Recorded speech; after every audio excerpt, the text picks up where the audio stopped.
Hey, bonjour tout le monde.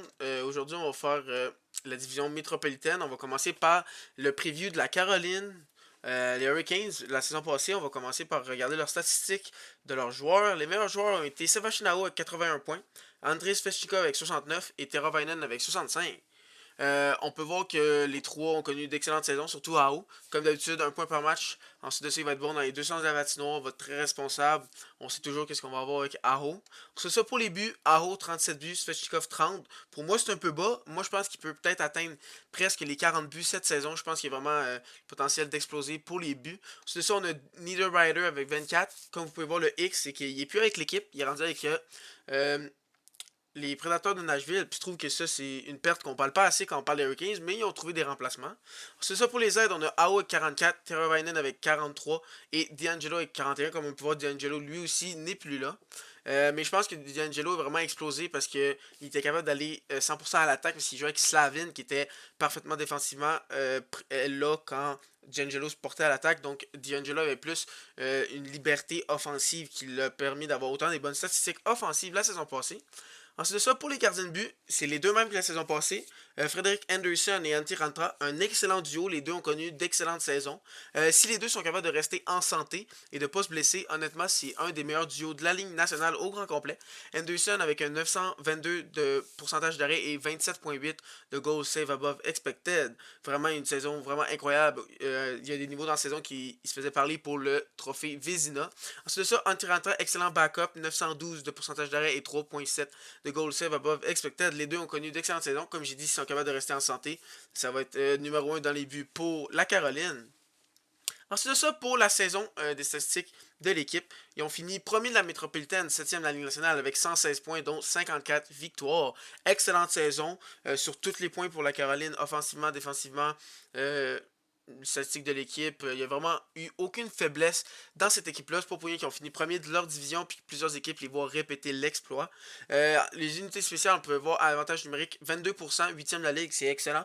Vraiment, aucun trou avec ça. Niederreiter, la perte de Niederreiter et D'Angelo va affecter cela, mais ils ont trouvé des remplacements comme Brent Burns à la défensive, puis en attaque, ils ont eu des ajouts comme Pacioretty, oui, il est blessé pour une longue période, mais aussi Paul Stastny vient.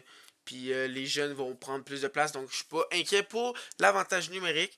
Et le désavantage numérique, 88% premier de la Ligue nationale. 88% pour vrai, c'est vraiment monstrueux comment c'est bon. C'est vraiment bon. Une de leurs facettes, la facette de la Caroline qui fait qu'ils sont autant dominants, c'est le jeu défensif qu'ils ont. Ils sont une équipe vraiment excellente défensivement avec des gars comme Aho qui est bon dans les deux sens, Teravainen dans les deux sens, avec Slavin à la défense qui est le meilleur défenseur défensif selon moi.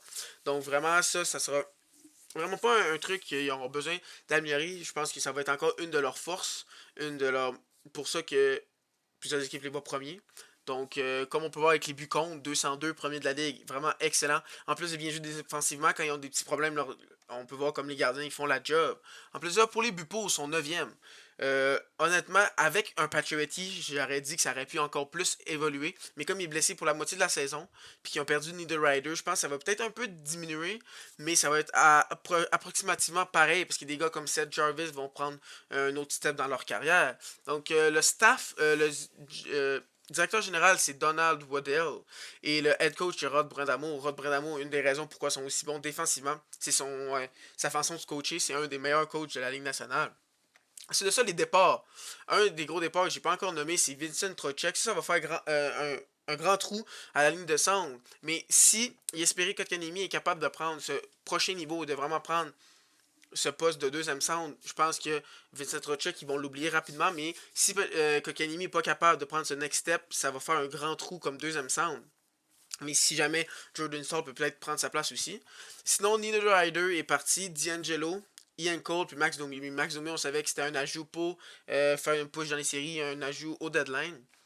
Puis Ian Cole, c'est un sixième défenseur, donc c'est pas une grande perte. Et les arrivées, ils ont comblé ces départs par des grandes arrivées comme Max Pacioretty, qui ont volé à Vegas, puisque Vegas avait plus de cap salarial, en amenant aussi Dylan Coghlan dans cet échange. Dylan Coghlan, je pense que c'est un ajout underrated qu'on parle pas beaucoup, qui va vraiment faire une bonne job sur la troisième paire. Ensuite de ça, Brent Buzz qui sont allés chercher. Je pense que ça va faire un peu comme Tony D'Angelo, il va jouer avec un Slavin, il va pouvoir prendre toutes ses aises offensivement, puis Slavin va s'occuper de jouer plus défensivement. Donc je pense que ça va vraiment bien marcher. Brent Burns avec la Caroline. Ensuite de ça, Paul Stachny, comme vétéran, comme depth, il aimerait plus qu'il joue quatrième centre selon moi, mais je le vois plus un peu plus haut à cause des blessures, mais vraiment la bonne profondeur vétéran. Ensuite de ça, Andrew Kasha encore la profondeur, puis pareil pour Dehan de la profondeur. Donc sur ce, l'alignement partant que moi je vois pour la Caroline, je vois Andrés Svechnikov avec Sébastien Aho et Seth Jarvis. Seth Jarvis, je le vois vraiment prendre ce prochain step et vraiment être un premier joueur de premier trio. Vraiment, je le vois vraiment éclater. Sinon, deuxième trio, je vois Teo Teravainen, Jesperi Kotkaniemi et Martin Necas. Ce trio-là, vraiment, va dépendre si Kotkaniemi est vraiment capable de prendre, comme je dis plus tôt, ce prochain step dans sa carrière parce qu'il est un peu déçu dans la saison passée, mais je pense qu'il est capable, je pense qu'il est rendu à ce point-là. Puis honnêtement, je pense que c'est sa chance là, de vraiment prendre sa place comme joueur top 6. Ensuite de ça, comme troisième trio, il y a Paul Stachny, Jordan Stahl et Jesper Fast. Honnêtement, ce trio-là, c'est des bons vétérans. Mais honnêtement, ça serait encore plus puissant s'il y avait un Max Pacioretty, comme par exemple, qui pourrait aller dans ce top 9. Mais là, il est blessé. Il y a aussi un Dzingel qui est blessé aussi. Donc, il pourrait avoir plusieurs combinaisons plus tard dans la saison, puis dans les séries. Ensuite de ça, pour le quatrième trio, j'ai Jordan Martinook, Jake Drury, une recrue qui, selon moi, va faire l'alignement à cause des blessés, et Andrew Kasha comme quatrième trio. C'est parfait. Donc, pour vrai, cette attaque-là est vraiment très complète, un peu partout. Des jeunes, des vétérans, du firepower en attaque, bon défensivement. Si en plus tu rajoutes en série, quand Pacioretty va être en santé, de Zingle, vraiment cette attaque va être vraiment épeurante à jouer contre. Ensuite de ça, en défense, une autre partie de leur équipe que j'aime beaucoup, beaucoup, c'est la défense avec Jacob Slavin, selon moi, un des meilleurs défenseurs, le meilleur défenseur défensif, selon moi, de la Ligue nationale. Parce qu'en plus de bien jouer défensivement, il prend jamais de pénalité, donc vraiment, il est capable de jouer défensif tout en respectant la limite et ne pas se faire pénaliser pour ça. Ensuite de ça, il y a Brent Burns.